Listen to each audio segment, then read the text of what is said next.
Hello, good morning. Morning. Hey, it's Lauren here. Alright, I'm gonna do a little bit of blending with the Stampin' Up colored pencils today. And no worries if you don't catch me live, there's always the hashtag replay, which is all good.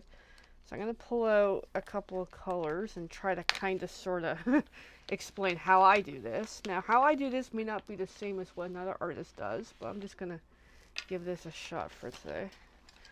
So just bear with me. We're grabbing a couple of colors.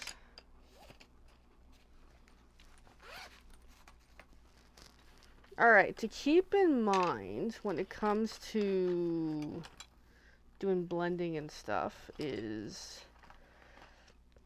the type of pencils you have makes a difference. The paper makes a difference. So sometimes, because I'm just using a sheet from a coloring book, I could very well have photocopied this onto the Stampin' Up basic white, which would work beautifully with the pencils. But just as a factor, sometimes the paper and the pencils makes a difference. As well, certain brands of pencils can be different than others. I would suggest, especially when starting out, try to stick with the same brand. That way they're going to at least generally blend together quite nicely. Versus if you're swapping different brands, which I do that a lot, it can create some difficulties. So I'm going to use the Stampin' Up ones. I'm just kind of debating my colors. I like to use 3 colors. You can use as little as much as you want. 2 colors would be great. 3 is good. 3 is great. 4 or 5, whichever. Depends on the project. I'm just looking at my colors here. And you can even choose from the same color family. So for the bark of the tree, I could do 3 different browns. Or I'm going to do like a yellow, a green, and a brown. Just to kind of play around with colors. And I'm just trying to debate what colors do I want.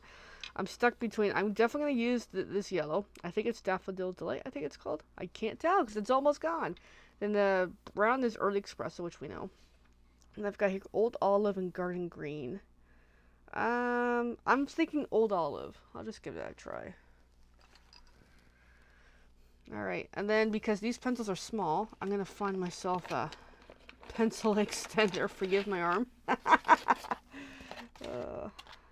Just trying to find some stuff here. Alright. Because the pencils are so small, I gotta use something to kind of hold them a little better. Alright, and in my opinion, there's no real exact way of blending. It's kind of like what you feel like doing. I like to start with a light color and then go from there. Some people like to start with the moderate color and then go for the dark color. Alright, another thing that I like to do is somewhere on my image, there's an imaginary sun where I like to do, a lot of people like to do the top left, pretending that up here is my light source coming down onto the tree. So it helps to know which side of the tree is meant to be lighter and which side of the tree is meant to be darker. So ideally, this is the light and then down here is the dark. So just to kind of blend it together, if that makes any sense. So I'm going to start with the light color. I'm just trying to pick a spot. I'll just do this branch here because at least we're showing like the light coming to the dark. Alright, I'm going to grab my little yellow. I like to start with the light color. But it also depends on the image too. Sometimes starting with the darker one or the middle color works too. So I got my yellow. It's sharpened pretty good. So I'm just going to, along the edge of the top end, put on the yellow. And in this example for today, I'm not doing watercolor. Watercoloring, that's a whole different adventure.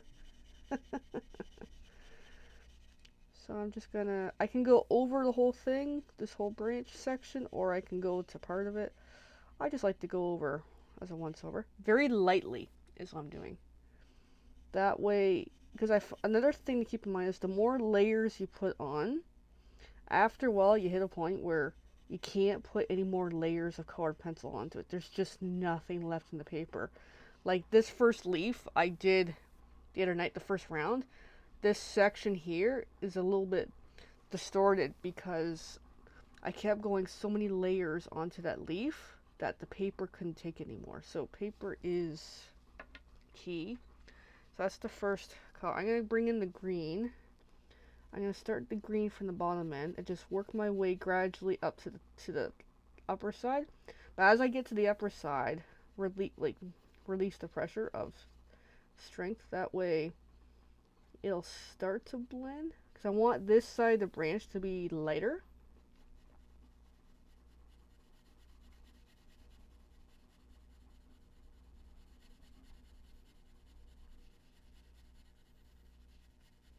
And I had to fit a little bit of color in before I go to work this morning. And doing this can be a lot of fun, but it takes layers and layers of coloring, and it is time consuming, I will admit. Doing projects like these can take a long time versus just color. And this technique that I'm doing is more or less similar to how I did the leaves, which is quite fun. At least for me, it's fun. And then this branch, just gonna work in some color, and I'm not quite sure which side I want my darker part to be, so I'm just gonna kind of go in the middle. I don't know. And of course, with this leaf so close, because I'm not great at really looking at lights and darks for how things overlap, but I do try. Alright, then I'm going to bring in the brown, and I know it still looks like not a lot happening with that branch, but it takes a while. I'm going to sharpen that brown. Sharpeners, in case you're curious, I like to use this really plain Staedtler sharpener, which is a little bit dirty, because I got other lead on it. But this one is just a basic metal sharpener. I find generally is the most reliable, in my opinion. However, everyone has their own preference. I also have this sharpener, which is a Prismacolor. I use it for some things, especially if the pencil's a little longer. When I have a short pencil, the little sharpener works best, in my opinion. So again, on the bottom side, I'm going to work in that brown. Slowly.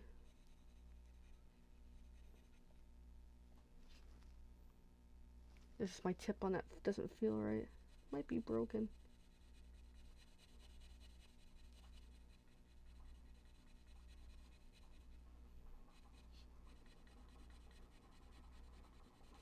I don't know, so I looked at this tree branches yesterday. It made me think more like bamboo, I guess. I guess I have bamboo in my mind lately. So I decided to kind of go with like a brown and a green and a yellow. So I could have done like 2 browns and a yellow.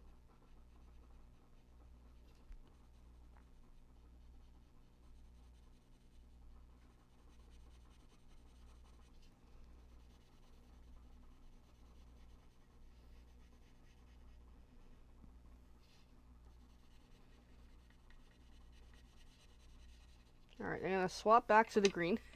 Again, it's all layers and layers. And over time, it does start to blend. And that's my coffee machine in the background. It was giving me grief this morning. I use a coffee machine to make tea. Really, it's just boil hot water in it. Sometimes I'll put tea in it if I have time kicking around the house. But today it was giving me the beep of, it needs to self-clean. I'm like, okay, fine. Press the button.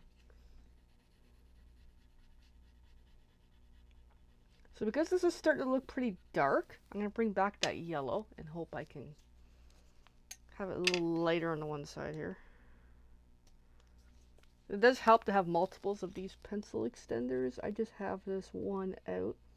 So now that I come in with the yellow, I'm starting to see it's blending a little more. Because I like the color so far that it almost burnishes, like it makes it that smooth kind of look. And I find sometimes when I get to desired where I like the colors, I'll bring in a white just to burnish, or a pencilless, colorless blender, as they call it. Hey, feel free to ask me any questions if the terms I'm using are kind of like way out there. Let me know, because I can explain later in text what a colorless blender is.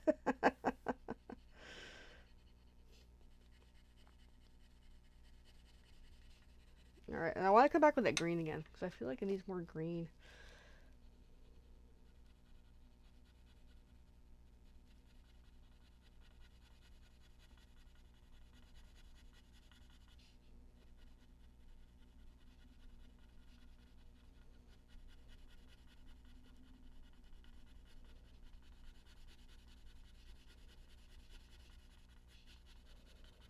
it's getting there. I think it's getting there. And then sometimes, hey, it just doesn't work for me, but that's okay.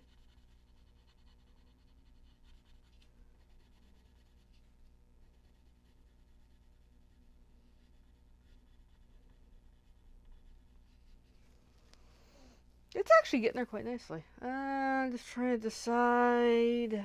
I'm gonna add a little bit brown back in. Hi, Mark. Thanks for popping in.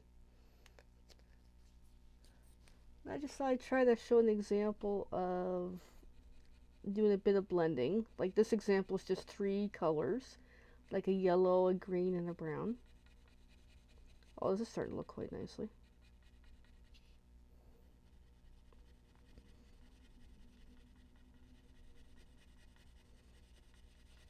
And the great thing to remember with coloring is less is more. Start light because it's easy to keep adding layers versus if you put too much down of the pigment of the color, it is harder to come back from.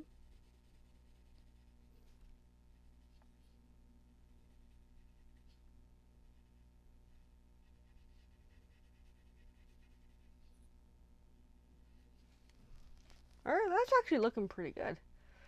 Yes, it does take a lot of patience and time. I've been at this branch for like 12 minutes almost. And then this is the part where I look at it and be like, I think it looks great. It probably is great. I could leave it alone, but then I'll end up and just keep mucking around with it. I'm just trying. It needs a bit of burnishing because the way the inner leaves are done in different pencils, so it's not quite like a comparison. Now this is when I go burnishing. This is what I do. I like to burnish with a white, especially like for example with non-Stampin' Up pencils. I know this more so. I like to use really cheap white pencils, and by doing this, it just kind of smooths out some of the little bits of white we can see through the coloring, and I love doing this, and this is working really great today.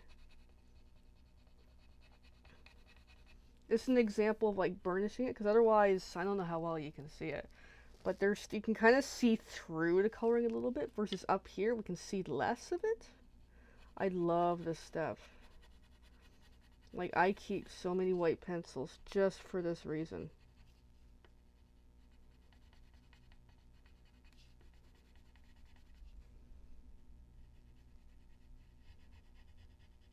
And there. I think that section of the branch is done. I'll just kind of hold it up that we can kind of see. And also, because it's burnished, it's got that shiny look to it, depending on how the light hits it. But there we go. That's an example. So just to kind of recap and help explain here, I used 3 colors. I used the, in this case, I think it's Daffodil Delight. If I have the wrong name, please let me know, because I don't know where my box is. I have Old Olive as the 3rd color, and then the Early Espresso is the brown. So when I do 3 colors, I like to figure out what's my main color is either my middle color or my darkest color. So I knew this is a tree branch. I wanted a brown for sure. I wanted the yellow as a light color. And then in between, I just chose to go with a green. And I usually start with figure out on whatever I'm coloring, say in this case it's a branch, which side is my light side, which is the upper part. The bottom side's my darker part, and then just kind of blend together by starting on the upper part with the lighter color. I like to use the bottom part for the darker colors and just kind of work it together, if that makes any sense. And then I finished it off with the white as almost like a colorless blender, just to kind of blend it together. It just burnishes quite nicely, that I like to use. Speaking of colorless blenders, I'll show you an example of some that I have. I have these, and they're all different sizes. I haven't really used them with Stampin' Up too much, but I use these with my other projects. These are great for, it looks like a white crayon, really. And there's all different sizes. There's so many different sizes. I like these for doing that final step. It works very similar to the white. I find the white sometimes puts more white into it, which sometimes that's a great thing. Other times, I don't want to add white. I just want to burnish it. So I have these. And then to clean these, it's sandpaper. If you've seen these, to clean these tips, I got to go over with the sandpaper, which I'm not right now because I'll make a mess on my desk. Anyway, so I hope that helps explain a little bit. Feel free to contact me if you got any like questions and if you want more information and just you know, more how to. I think this worked well. Let me know what you think. All right. Well, thanks for watching. And I could sit here and color all day, but not today, unfortunately. I do have to go to work at some point this morning. And yeah, it's very relaxing and very time consuming to do this, which is good and sometimes not so great. Alrighty, thanks everyone. Bye for now.